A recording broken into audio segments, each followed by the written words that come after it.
Welcome back to the Who's Yanks. Bienvenue a the Who's Yanks. We're talking Canada soccer and U.S. soccer. Today we're going to be talking about a lot, but we're just going to be starting with one theme, and that is we have a new deal to talk about with the U.S. Soccer Federation, which they come to new collective bargaining agreements between the men's and the women's national teams. And what I'm going to do in this video, I'm going to try and explain my best without trying to get political, because I know a lot of this was in a heated argument years prior, including months prior too, especially with equal pay. But I'm going to try my best to talk about how I see it and what it means and how it's going to benefit the future of U.S. soccer in the country, which, obviously me as a lover of soccer and a former player, I love to see the sport. I'm very pro soccer in Canada and USA. Anytime we can see the sport grow in the countries, I'm all for that. But yeah, I'm gonna be talking about that all today. But for that, you're probably asking, it's been a while since I did a review video on anything, and yes, it's coming. They're coming back soon. Couple reminders. I'm gonna take this time to actually plug a few events. We do have, don't forget, upcoming friendlies with Canada. They are playing Iran and Grenada. So Iran is a warm-up game over there in British Columbia, Vancouver, and they're using it as a warm-up game for preparation for the Nations League against Grenada, try and get their team together, as well as even a World Cup preparation as well. While the U.S., on the other hand, will be playing Morocco, and they'll be playing, I believe, Salvador or one of their other Nations League opponents too, in Cincinnati, I believe. And so those games are in June, early June, so right around the corner. They're coming soon, which means that I'll be able to do videos on them. Also, I got tickets to Canada versus the women's for Korea Republic here in Toronto at BMO, which I kind of predicted. I was like, hey, it'd be good if they play here, and I got my wish. So I'll be going there. Game is June 26th, 3 p.m. Eastern Time. So I'll be there. And for all the Canadians watching this U.S. video, I'll be doing a video on that, as well as a stadium around the scenes, and basically what I did for the other Canada game day experiences. So stay tuned for that, as well as if you like the ongoing, as I said, Euro Cup gameplay that I've just been randomly playing. As I said, the goal is to play with every single nation, win or lose, and just have fun. It also adds some filler to the content that when there's not videos like this that are being produced. Hope you guys are enjoying that. If not, I mean, hey, you do you. But I'm just going to keep going with that, and I'm already to the round of 16 now, quarterfinals with, I believe, the Czech Republic. If you haven't seen that video, that was quite of a wild game that I played there, but that's going to be probably later on this week. But before we do all that, and before I get into the collective bargaining, just a few more events. Few players will also be committed to the United States. I'll be talking about too. You guys probably heard about them, but yesterday, Gabriel Solonia, recently we know he was conflicting between Poland and the USA. He has officially made a decision for the USA, so I'll be making a video on the USA on him for that in the coming days, maybe even today. But I'm probably gonna, if I do make it today, I'll probably pre-record it and then post it tomorrow. As well as even another player over in Germany. He was also on the fence between playing for Germany and the USA. Rumor has it he has committed, and reports are out from the Bundesliga that he is a 19-year-old player. He is going to choose the USA in the future. By the way, Gabriel Solonia is 18 years old, so they're rising stars, and they're going to definitely contribute to the ongoing pipeline of players in the country for the USA. So really, really bright future coming for the USA, and I'll be talking about both of those players and commitments and just break them down. Who are they? Kind of a spotlight bio, what I do for any player that commits to any national team, US or Canada. So hope you guys will enjoy those videos coming out, but I believe that's all the announcements that I have. So without further ado, we can finally dive right into this collective bargaining agreement between both the U.S. and men's and women's team, U.S. Soccer Federation as a whole, that was established in Chicago not too long ago. So yeah, I mean, I wanted to do a video on this because it means a lot. It's pretty significant in U.S. soccer. I should have did one on the TV deal that came out probably a couple months prior. Maybe I might do that. I might go back and do that. Since I'm doing this, I might go back and do a TV deal, even though you guys already know about the TV deal. But I'll probably just offer my opinions and stuff on it too, since it's also a big statement in U.S. soccer. So I might do that too. So we'll see. But today is all about the collective bargaining agreement between the U.S. men's and women's team. And without further ado, let's just dive right into them and I'll be offering what I believe, and once again, I'll try not to get political. As the first topic here is very political, and I'm going to try to not draw any political strings there. Just talk about the future, what it means, and how it's going to benefit and grow the game in the USA. And hopefully that will all work out. And so with that, we have the first thing, equalization of World Cup prize money, and in its first of its kind agreement of any federation in the world. The women's and men's national teams will pool and share FIFA World Cup prize money, and I like this. This is really great, because I know a lot of people may not be for this, but for me, I mean, this is definitely going to help. I mean, with the women's winning the World Cups, I mean, they've won 4 of them. Men's are looking like they're on their way to becoming a superpower in the future if they can keep growing, that keep that pipeline coming. I mean, this is only going to benefit U.S. as a whole, as you've got the women. Let's say they keep winning. Should they keep winning World Cups, they'll keep raking in all the cash, and then that cash will be sprinkled down and shared equally among the men's. And the men's can use that over there to build up their continued pipeline and raise even better players than what we have probably now. So, I mean, it's a win-win in my opinion, because it's just, as I said, it's all about growing the game in the United States. And I'm obviously very pro soccer, very pro growth of the sport in the country.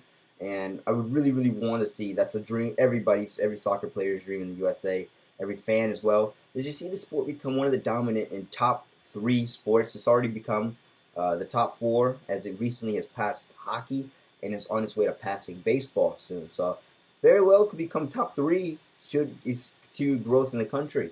And I mean, that's just everything. I mean, top 3, who would have guessed, especially in the country of the USA, you've got American football, you've got basketball, you've got baseball, you've got all these other sports, and then, no one would have ever guessed, I guess, or maybe it was coming in the future, given how the sport was just rapidly growing. At one point, it was the fastest growing sport in America, and I mean, yeah, it was gonna happen, and it makes me proud.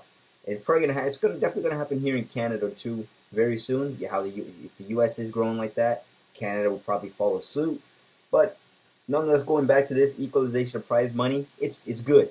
This is definitely needed because, I mean, yeah, as I said, if the women, should they keep winning and winning World Cups, and I don't know if they didn't say anything about Olympics, but I mean, I don't know how they're gonna do that. But this is all about World Cup prize money. So should the women keep winning the World Cup, I mean, that money will be shared and can be used to help generate more talent for the men's side. Which, why wouldn't you be for that? I mean, I'm definitely for that. And if once again, it's all about making the whole country better in terms of the sport and beefing up the men's team and women's team. That way we can have both the strongest U.S. and women's teams, both in the world. That's what they're going for. And I forgot that also the USA also released an agenda, as well as this was last year. They released an agenda of what they wanted. So I would make a video on that, but it's obviously a year ago, so that's obviously a little late. But I don't know. Even then, I might go back and do that. So there's just a lot of stuff, a lot of videos I can make on this. But that's our first key moment, equalization of World Cup prize money. I say it's definitely good. It's going to help in the long term, especially should the women's team keep winning their competitions. Next up, we got identical appearance fees and game bonuses. Now, this one is arguably another political one, and I'm going to try not to pull any sides or do any of that. But I'm just gonna offer, as I said, my take on it and how I see it. And so the U.S. women's team and the men's team will have identical performance-based bonuses for all games and competitions. The U.S. women's team will no longer have guaranteed salaries and will have the pay-to-play payments as the U.S. and the same ones. And yeah, as I said, a lot of people obviously were not for this, as I'm not going to get into all that, but for me personally, I mean, it's just we want to see both teams succeed. We want to see both the U.S. men's and women's teams succeed, and I feel like this the whole situation down there, without getting political, it was definitely holding the sport back, especially among the women's side. As I mean, the women, they're already good, but they could also be better. And just for their peace of mind, I'm happy that this happened as well. As well as, I mean, it's just good. As I said, it's all part of the game. It all goes into benefiting both men and women's teams. And I mean, who wouldn't want this? I mean, both teams are paid equally the same. I mean, we're all under one banner. We're all trying to make the sport and grow the sport and be the best teams we can be the best country we can represent. And I mean, yeah, that's what I feel like this is the right way to take. And as I said, it gives a lot of on the women's side them peace of mind because I know this has been a key problem for ages now. But now that this is settled, and it looks like a few, I don't know if the women's, I don't know if they're how happy they are with this, but I don't know if they got really what they wanted, exactly what they wanted. But it's a good step. This is a good step. I mean, identical fees, equal pay. No one's valued more than the other, and I mean, I feel like this is what we needed, as well as to keep growing the sport in the country, keep improving the national teams, and just keep making this to the U.S. past success, and keep benefiting the sport in the country. And yeah, I'm just trying to say my best without getting political, and that's how I see it. I mean, it makes everybody better. I mean, both men and women, we want to see both teams succeed, and therefore, I mean, the women were calling for something, and I believe to an extent the USA gave them what they wanted. As I said, I don't know for a fact if they gave them exactly what they wanted, but I'm pretty sure they came to middle ground and agreed on something. And as well as even Walker Zimmerman, even the men's side probably agreed on something as well. But nonetheless, it looks like we have something in the middle right now that makes everybody content. And I mean, to me, this is great. It's a great deal. I mean, equal pay, no one's valued over the other. That's pretty much all I can say about that without getting political. So I'm going to move on to the next one. In the next one, we have commercial and ticketing sharing frameworks. First ever and identical commercial and ticketing system frameworks. They spell frameworks twice. Sharing frameworks. Offering more ways for all parties to work together and grow the game.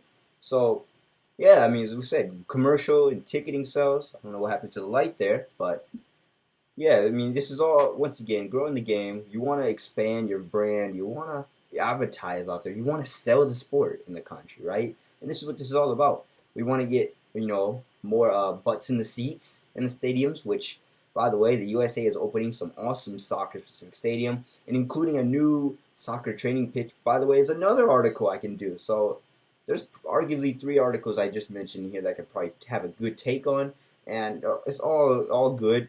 And I don't know, I might talk about all of them because I mean I just love to see the sport grow in the USA and Canada, and anywhere I can talk about that and offer how I see it and how it benefits is I'm gonna do though. But that's for another day. Right now we're gonna stick to the collective bargaining, but I just had a little epiphany moment there, and yeah, just as I said, the U.S. wants to get more fans involved in the game. The U.S. wants to grow the sport in the country. And that's the whole plan. I mean, we're building good soccer stadiums. I mean, down in Nashville, they just opened up Geodis Park, by the way, as I said, it's a beautiful stadium in my U.S. Open Cup videos. We've got the relatively new Orlando City Stadium, which has also been the hub of U.S. soccer. There's a lot of U.S. M&T games, as well as women's games have been played there. We've also got coming in, ground just broke in 2025, I believe. Correct me if I'm wrong, but Inter Miami is also opening a new inner city stadium. David Beckham, and that's also going to be a nice specific stadium. So we've got a lot of good stadiums that are opening up countrywide in the USA down there, and it just makes me happy to see it. And that's also what I like to see is good infrastructure, and it benefits everybody, and it makes this, especially for the 2026 World Cup, USA and Canada and Mexico are all going to be the spotlight. Of course, most of the games being played in the USA. You want to be able to tell to the world and say, hey, the U.S., we are a growing sport, and we're a growing country with a growing passion for the sport, right? So you want to sell that, and I believe they're taking the U.S. is taking by far tremendous steps in order to do so.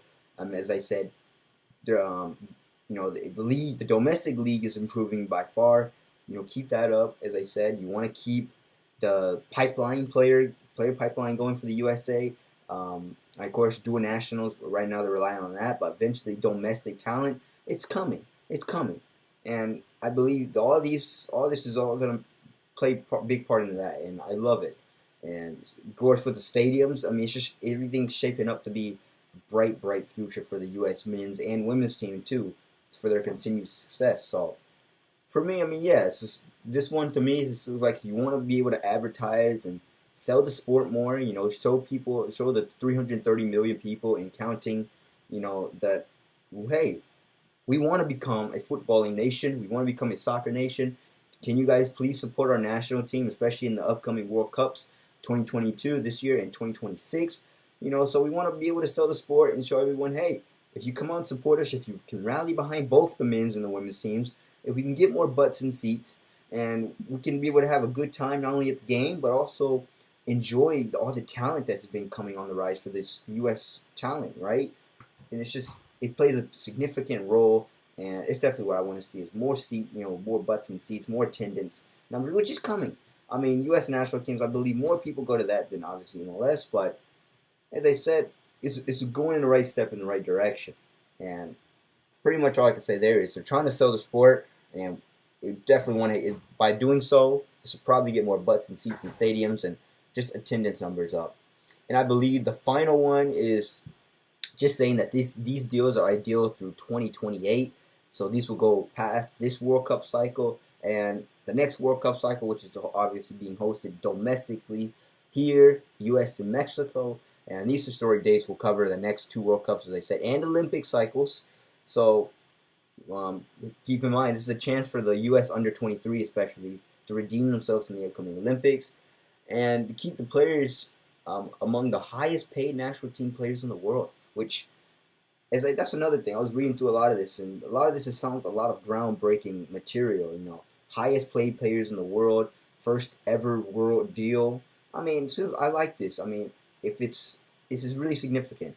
USA is trying to take a big step. They're trying all they can to really sell the sport and really improve the sport in the country. Which, as a soccer fan, why wouldn't you want that? And as I said, highest paid national team players in the world. Of course, players who follow the money and are conflicted between national teams. That could be a deal breaker. I mean, you could say, let's say if you conflict between England and the USA, if you're more likely to ride the pine in England, but you also ride the pine in the US and get paid a little bit more, maybe players may lean to that, as well as even have more playing time for the USA. So that could also be a deal breaker. That I'm glad to see this deal. It's long term, and we'll see after 2028, which is obviously down the road, how the next deal will happen. And I believe that's when, in the recent post I saw, when the USA also wants to have a good grasp of the sport in the country through 2028.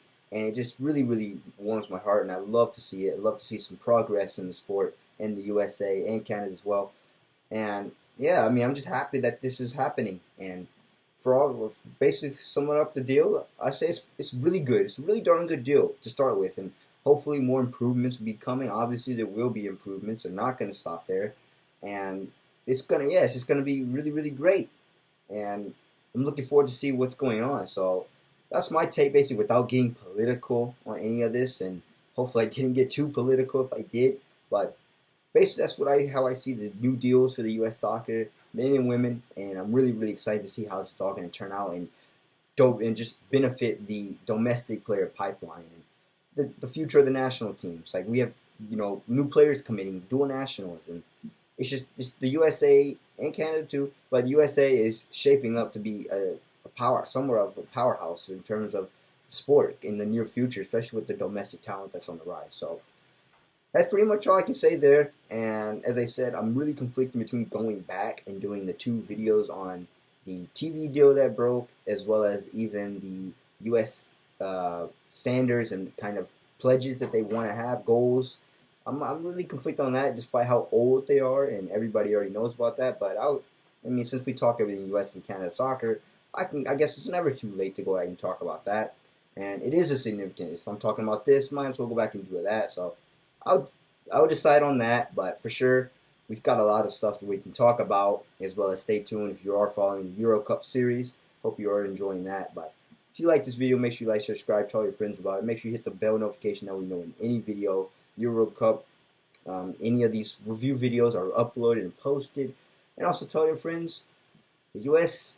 is trying to sell the sport, and they're doing it in a good way.